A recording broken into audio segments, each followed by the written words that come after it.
Isn't atheism just another religion? Yet another wonderful question. Hey, I know this is a comparative religion class, and I'm here, no doubt about that. But I'm not representing a religion. I'm representing a lack of religion.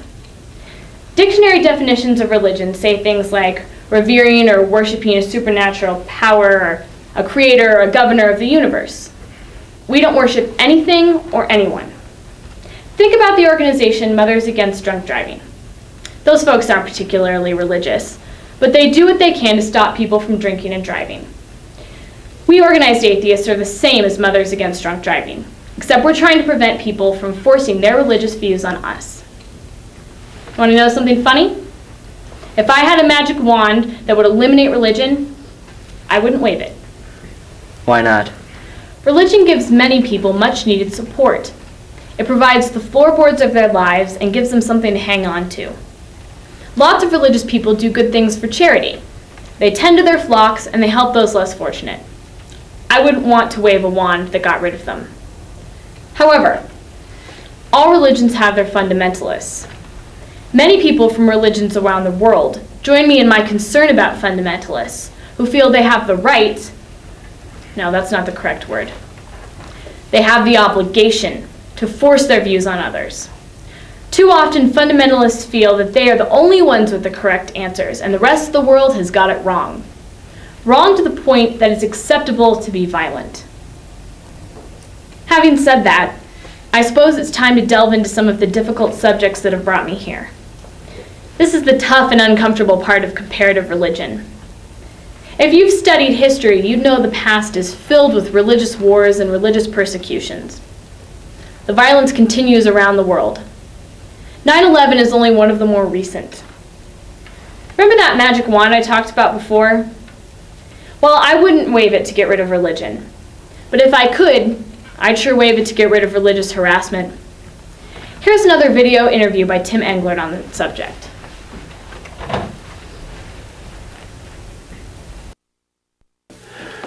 I'd like to chat with you about school harassment. It's always been around. Big ones picking on little ones, gender bias, usually boys teasing girls. All of it's wrong, but harassing kids because of their race, religion, or sexual orientation seems to be especially cruel. Regrettably, on rare occasions, leading to suicide. COCORE often runs into poignant stories, but most victims are hesitant to be interviewed on camera. I'd like to share some actual cases with you. A Jewish family, Wayne and Sue Willis and their 4 kids, moved to Alabama for a job transfer. Despite complaints to school administrators, the kids were victims of blatant religious harassment. The teacher said, "If the parents won't save the souls of these children, we have to." In one instance, a teacher took hold of a Willis child's head and forced him to bow it down for a prayer that was coming over the school loudspeakers. 2 of the Willis children were physically assaulted. One child was beaten by 5 other kids. At a school assembly, a minister told a student audience that anyone who had not accepted Jesus as his or her Savior was doomed to hell. A Willis child in the audience left, accompanied by jeers from her classmates. She suffered nightmares for weeks. This case took place in 1997 and was finally resolved in court. Here's one more recent.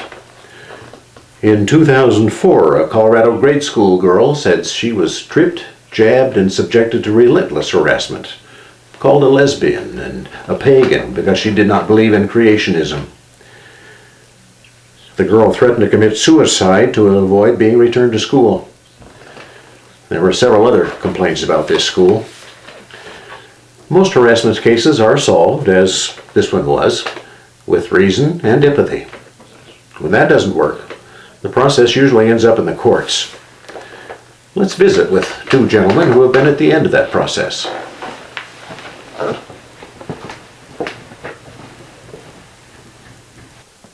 I should begin by saying thank you both for agreeing to this interview. You know, I understand that we were the second choice, that what you really wanted were victims of religious harassment. Guilty as charged. We found plenty of victims, but they were all very reticent to go public. It's so hard to get people like that to come forward. It's both the pressure that they feel personally as well as the societal pressure that people feel that they just can't let their point of view be known when it conflicts with the majority. Does religious harassment happen very often? There has been religious harassment consistently over the past 30 years. The change now is that you hear more about it because there's so many more media outlets, TV stations that report it. But the way it's been, unfortunately, is when there is a majority religion in a public school, so often that religion tries to impose their particular religion or way of doing things on the minority, often with the cooperation of teachers and unfortunately in the sports venue with coaches. That has been one of the most consistent and unfortunate ways in which religious harassment has taken place. The impact that coercing other people to say things that they don't believe, I think can be best understood, since perhaps most of you are Christians, to understand what it would be like if you went to class and your teacher said, "We're going to pray now," and the teacher began to start praying to Muhammad or to Zeus. How would you feel? And if you were to say, "Oh well, it doesn't matter, I'll just go ahead and pray and because everyone else is doing it," it reflects on your integrity. It clearly doesn't reflect your beliefs, and to have other people be forced to say prayers or to be compelled to be a participant in athletics, that they have to go along and say things that they don't believe, it undermines a person's integrity, and I think it reflects on our ability to think for ourselves, that if other people can coerce us into thinking or to saying things that don't reflect what we value, then we dismiss and treat cavalier or just casually the idea that we can say things that don't reflect our values. As an attorney, what would you say to high school students about religion and the First Amendment? One of the things I've learned over the past 30 years in doing work for the ACLU is that the First Amendment is an enduring and wonderful thing. And the best part about it, the thing that provides the most protection for people of faith, is the free exercise clause.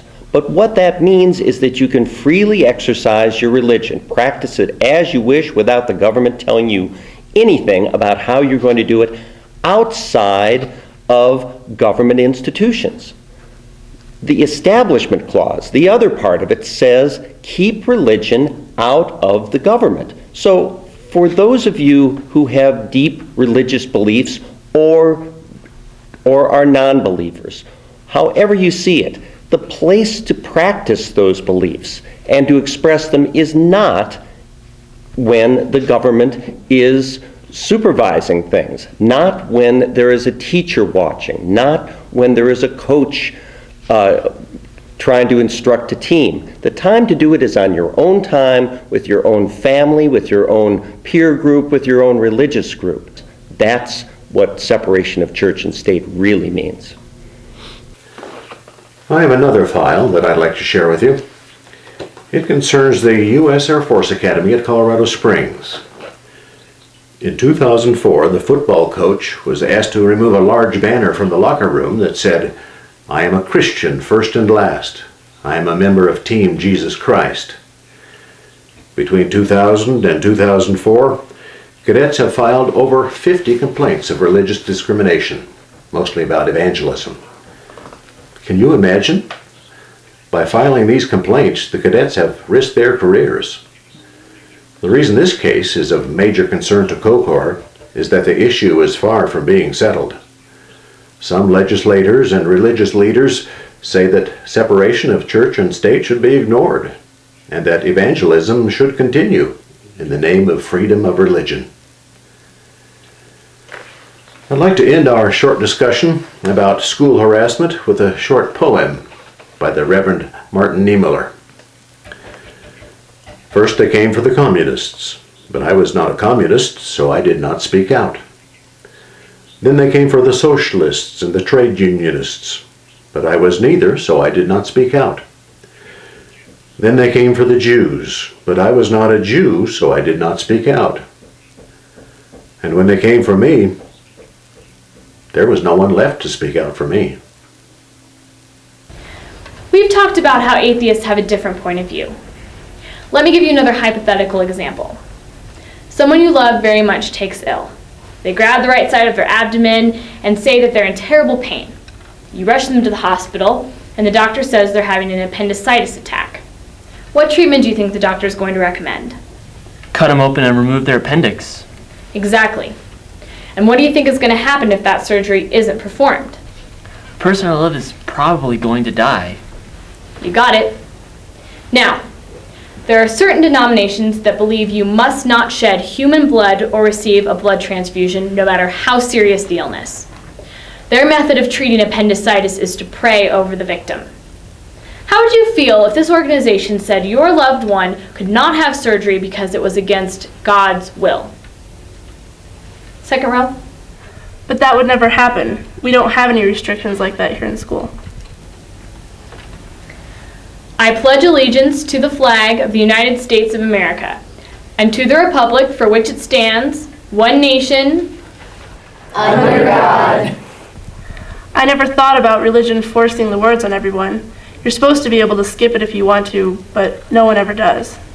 In my opinion, students who complain about religion being forced on them are either very brave, very concerned, or both. I'm about to show you one other video interview with Tim Englert. It's the last one, but it's about two sensitive subjects. Although Tim asks about separation of church and state, the woman talks about assisted suicide and stem cell research. I'm not going to tell you whether they're right or wrong. However, I'd like you to hear from someone who has the right to her opinions. It's an interview with someone who is dying. If this video makes you uncomfortable, please don't hesitate to leave.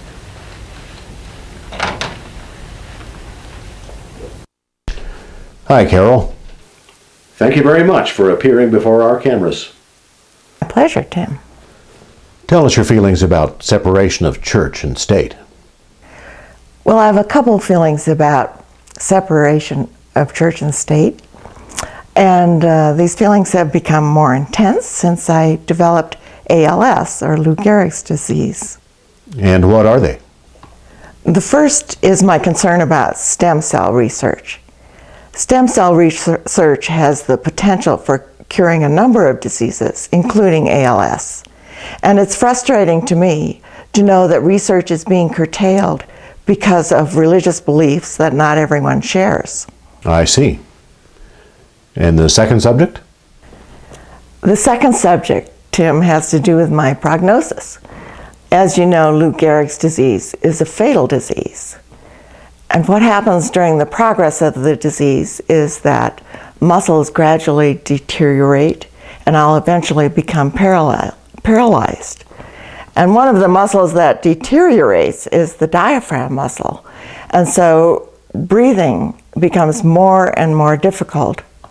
Imagine your breathing ability decreasing a tiny amount each day. Eventually, it will lead to a slow and agonizing suffocation. And I'm also worried about being a burden on my family at this time. But what are your options? It's important to me that I have options at the end of my life. And it's very difficult for me to envision what options would be legal for me to end my life if I so choose. The only one that seems available to me that's within the legal structure is refusing nutrition and hydration. But there should be other choices. When your reality becomes worse than your nightmares, it's time to think about unthinkable options. I definitely don't want to become a vegetable that my husband has to take care of. We're talking about assisted suicide. We're talking about my choices. I don't want someone using the power of the government to force their religious views on me. You're very brave to share your feelings about such a sensitive subject. Well, thank you, but sometimes I feel more angry than brave. Here's an example. A religious leader wants to force feed hospital patients over the objections not only of the family, but of the patient's legally expressed wishes. Tim, we're talking about tax-supported public hospitals forcing their religious beliefs on others. I hope that explains why I support the separation of church and state. Thank you, Carol. You're welcome. Well, it's a nice day out there, and I think it's time to enjoy some of that wonderful sunshine. There's so many things we could have talked about, such as prayer in school, abortion, homosexuality, sex education, vouchers, and other subjects. But each one would take hours or even days. With limited time, I can only cover so much. When 9/11 was in the news, I'm sad to say that a couple of commentators described the perpetrators as atheists. That was the worst word they could have used to describe suicidal religious zealots. And yet, we've just spent a class period together with me telling you about atheists, telling you how we think, and that we consider ourselves moral and ethical. Telling you that we base our lives on reality and not the imaginary. Telling you that since we believe we only have one life to live, we try and live it to the fullest. From my point of view, life has never been better. Huge advances in medicine have brought longer life expectancies. There have been quantum leaps in science and space travel. Electronic miracles coupled with better communication and better transportation make me believe that life really is wonderful. Sure, there are challenges ahead, but compared to my generation, you're smarter, better educated, have wider worldviews, and more sources of information, such as the internet, that we never could have dreamed of. The only thing you lack is experience. Let me leave you with this. I hope that you will realize that atheists, humanists, free thinkers, or non-believers, whatever you call us, are people just like you, except we don't have a belief in gods. Thank you for your attention.